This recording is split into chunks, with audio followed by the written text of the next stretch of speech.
This Pisces new moon is going to be the last new moon of the zodiacal year, and it is going to have us channeling sacred rage through the archetype of the spiritual warrior, utilizing discernment, integrity, grace, and divinity.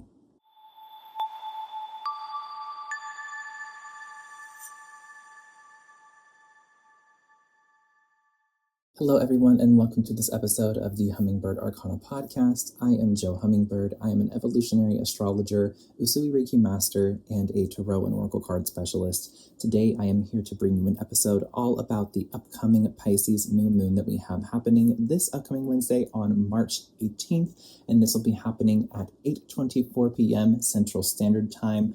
This one is going to be a little bit spicy. It's going to be a little bit dramatic, maybe even a little all over the place, if you will. We have lots of planetary aspects. We have lots of nuance to discuss with this archetype of this new moon.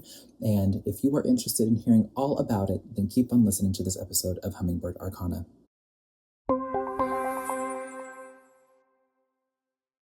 Curious to see how this Pisces new moon will activate your natal chart and influence your energy? Check out my lunar luminosity reading where I help you look into how this new moon will be personally impacting you, along with insight on how to integrate the energy on the day before, day of, and day after.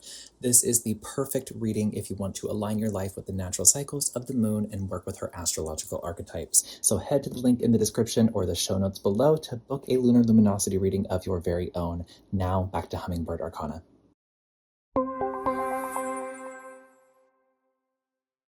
All right, so like I mentioned in the little pre-intro of this podcast, this is the last new moon of the zodiacal year. So this is finalizing a completion cycle within the zodiac itself, So Pisces being the last sign of the zodiac, this is ruled by Jupiter, which is currently exalted over in Cancer. This is also ruled by Neptune, which we just recently had to move out of its ruler sign of Pisces and into Aries until however many hundreds or however many decades of years we have in between now and the next time that we watch Neptune enter Pisces. That planet moves horrendously slow, so we will not be watching the modern ruler of Pisces enter Pisces again for a very long time. Now, with that being said, all of what we have going on in Pisces and between the rulers of Pisces and the aspects that are being created, this is going to be quite, for the lack of a better term, a clusterfuck. I'm just going to be quite honest and transparent and tell you like it is. I have so much to share with you. I'm also a little bit frustrated because I've already recorded this episode one time, but that audio could not be recovered or salvaged because I recorded it in an airport at 1 a.m., for a connecting flight in El Salvador on my way to Panama. So I was unfortunately near a very, very loud air conditioning vent that was just vibrating and blowing air all in different directions. And it was just so loud that I could not get noise cancellation to cut that out in the background of my audio, unfortunately. So if you hear me sounding a little bit like flustered of trying to explain concepts, that's probably why. I have already said all of these things, so I'm having to repeat myself and kind of get the flow of a conversation that I've already had and put, in my opinion, pretty eloquently back into another version of it when I've already taken care of it. So it's kind of on brand for a Mercury retrograde transit during this new moon, funnily enough, in the sign of Pisces too, where Mercury is in both fall and detriment, which brings me to our next talking point, actually, which is the Mercury retrograde itself. And it's not only that Mercury is in detriment and fall in Pisces right now, but it is also conjunct the North Node in Pisces. That, the nodes are going to be changing signs this year. We will be having a whole episode about that conversation later on. But with Mercury being conjunct the North Node in Pisces during a retrograde in the sign of its detriment and its fall, this is horrendous. This is a time where evolution forward feels like the most overstimulating and degradatory thing possible, but it's also something that uplifts you and expands your mind and gets you in touch with your spirit in ways that you didn't really know was possible. And with this all happening in Pisces, we have the Mercury retrograde conjunct the North Node. We will have, obviously, with every new moon, we know that the sun and moon will be conjunct during new moons. They will be opposite during full. And specifically, the sun and moon will be conjunct at 28 degrees of Pisces. This is not 29 degrees, the anaretic degree, so this isn't as intense as it possibly could be. Thank Goddess. But this still is in the last decan of Pisces, which is the final decan period of the zodiac. And if you want to learn about the decans, I will link that episode in a card on the screen if you're watching on YouTube, as well as down below in the description box or in the show notes if you are streaming on a platform instead of watching. But with this being said, this is not the only shit that we have going on in Pisces. We also have Mars in Pisces, which this is my natal Mars placement, so I know a lot about this type of archetype. And not to mention that on the other side of this as well, I also have Pisces in the third house of Gemini. So this whole mercurially fall detrimented Martian Pisces energy, I am very familiar with at the core of my being. And this energy in combination is going to put all of our emotions at an all-time high. There is going to be sensitivity. There is going to be jumping to conclusions. There is going to be emotional override of logic versus the ability to really pick apart things and make sense of them from an analytical standpoint or from a rational standpoint. All rationale can be considered out the window right now.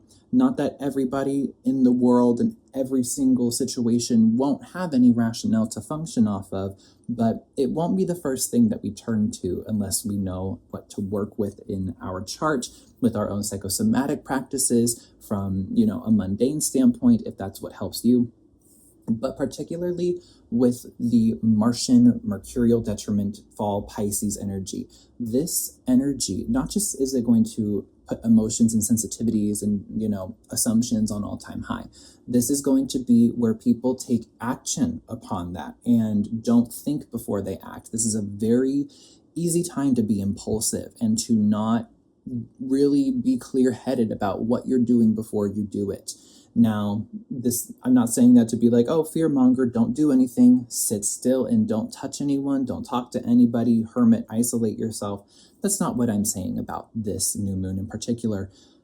But it's not what I'm not saying either. There's a time and a place to utilize discernment on when to act and when to stay still. And that is the path of the spiritual warrior. It is utilizing discernment, integrity, grace, and divinity to dissolve the ego and the mind, to get intentionally uncomfortable enough to make decisions from a spiritually sovereign place. Not necessarily that we always have to be intentionally uncomfortable and push ourselves outside of our comfort zone to find the maximum level of expansion for ourselves or find the highest level of integrity, but there is going to be a lot of things that trigger your ego, a lot of things that bring up emotions that feel bigger than your body. And not only is, all of this going on in the sign of Pisces, but the sun and moon conjunction in Pisces, with this being said, the ruler of Pisces, traditionally Jupiter, will be over in Cancer exalted, which Jupiter will be happy to be exalted over in Cancer. But what rules Cancer? The moon. So the moon in Pisces and Jupiter in Cancer, this creates what we call a mutual reciprocity. I have also talked about that before. I will link that episode above on a card as well, or down below in the streaming notes or in the description box. But mutual reciprocities create a sort of an infinity loop, if you can visualize it, between two signs, two planets, 2 points. And with the moon energy, again, this is all about emotions. This is subconscious mind. This is the dream state. This is intuition. And then Pisces being the thing that is boundless, the ocean of existence, the consciousness that creates all and that permeates everything beyond its creation. So this is a time where, again, emotions are going to feel bigger than your body can capacitate, but that doesn't mean that it's not possible. And with all that Mars and Mercury retrograde and the North Node energy, This is really a time where we're being asked to up-level by utilizing as much unconditional love and healing of our internal world for the sake of our own evolution, as well as in the collective context, to be able to use that as resistance to spiritual warfare. Right now in the collective is a time of the most heightened spiritual warfare that we have seen on planet Earth. Just as much as there is the most awareness and integrity and spiritual sovereignty and awakening happening on the planet than we've ever had before, equally and opposingly, there is also just as much spiritual warfare, manipulation, deception, and corruption happening. Astrology can help us determine the complexities of human relationships in so many different ways, but one of the best ways is through synastry charts. These charts can help us to directly understand what is unfolding between two people in this lifetime and in lifetimes behind us or beyond us. Whether or not they're involved with each other romantically, platonically, ancestrally, professionally, or even otherwise, synastry is still going to be one of the easiest ways to discover the dynamics of different soul connections.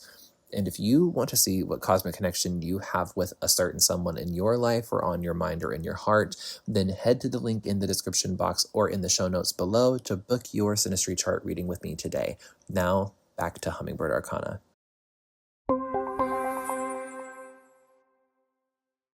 With all of that being said, also our modern ruler of Pisces, Neptune, is going to be in Aries, which, again, I mentioned in the little beginning of this. Neptune is a outer planet. It is a generational planet. It is the one that dissolves anything it touches. And right now, it is conjunct Saturn in Aries. And Saturn is in fallen Aries, the ruler of Capricorn. And Neptune being there, which this is, Aries is a sign of the warrior, Neptune being spirituality, Saturn being corruption. This is a very powerful time where we are going to watch simultaneously the destruction of the powers that be who are manipulating us, as well as them desperately clinging onto power and fighting against humanity and humanitarianism itself in order for them to maintain their grasp.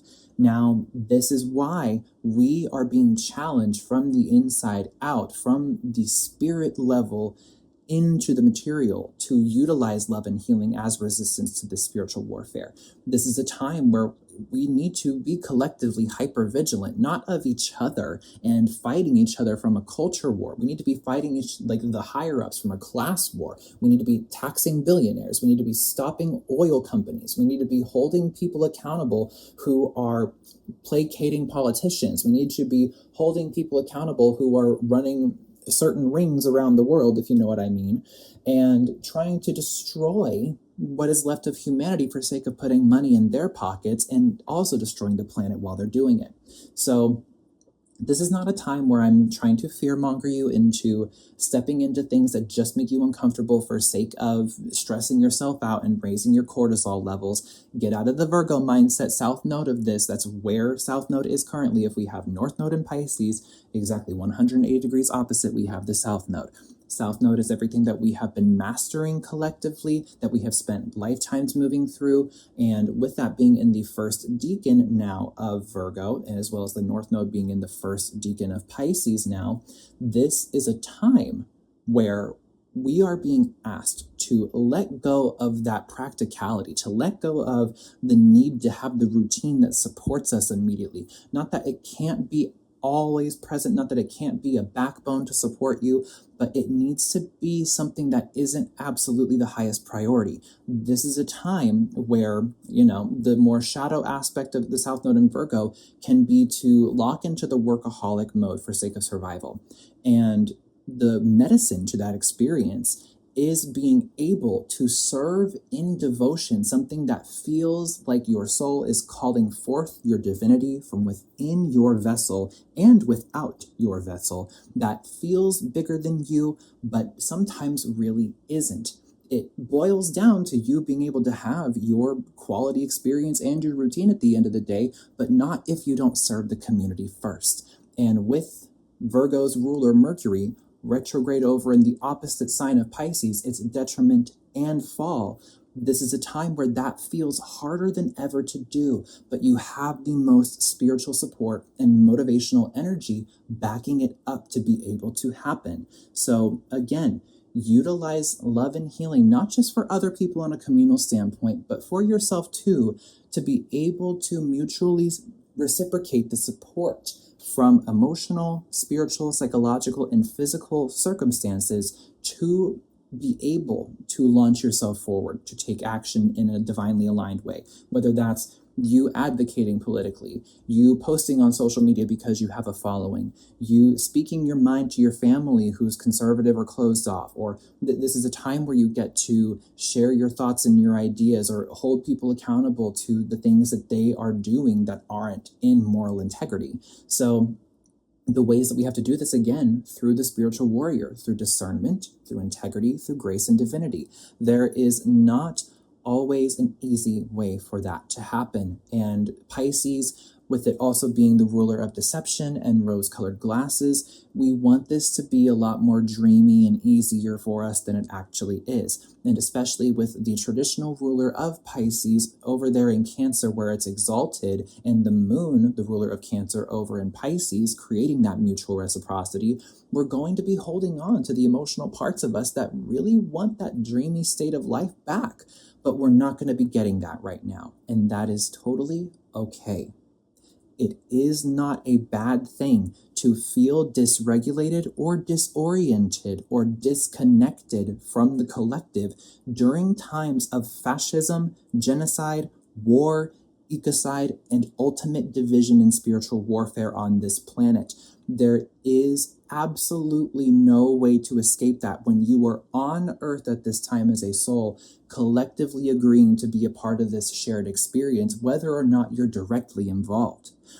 Regardless of if you're directly involved, you still have a responsibility to show up for yourself and the people that love you and that you love as well. So, with that being said, if you are interested in learning at how this Pisces new moon is going to directly impact your natal chart personally, I will leave a link down below in the description box for you to book a lunar luminosity reading with me. That is a 25-minute reading where we take a look at the transits for the new moon or full moon, depending on when you're booking this. It can be literally for this new moon, an upcoming full moon, or an upcoming new moon in the future, does not matter. But in this context, especially, we take a look at the day before, the day of the new or full moon, and the day after to give you helpful insight on how to personally integrate the energies in ways that will uplift your sovereignty, empower you, and help you figure out, what do I need to do? What would be most beneficial for me? How can I be of highest service? What can I do to contribute to the highest good of all beings, including myself, and doing so for myself first in order to be able to be of highest service to that collective. So if you are interested in that, I will have that link down below in the description box or in the show notes for you as well. But with that being said, I'm going to go ahead and leave it here and not waste too much of your time on this new moon today. Thank you so much for tuning in to this episode of the Hummingbird Arcana Podcast. If you enjoyed, then go ahead and give the video a thumbs up, subscribe to the channel, and turn on that post notification bell so you're notified every time a new video or podcast episode comes out and heads your way. And if you're not on YouTube, hi. Hello, and you're listening on a stream platform, I would humbly implore you to rate the podcast, give it a review, and let me know in the comment section of that review which episode you've enjoyed the most, what ideas for episodes you would like to see in the future or future guests. And I appreciate you again for taking the time out of your day to listen to this episode of Hummingbird Arcana. I am Jo Hummingbird. It is my greatest and highest pleasure to assist you in awakening you to your cosmic divinity. Many blessings, and take good care, my friends.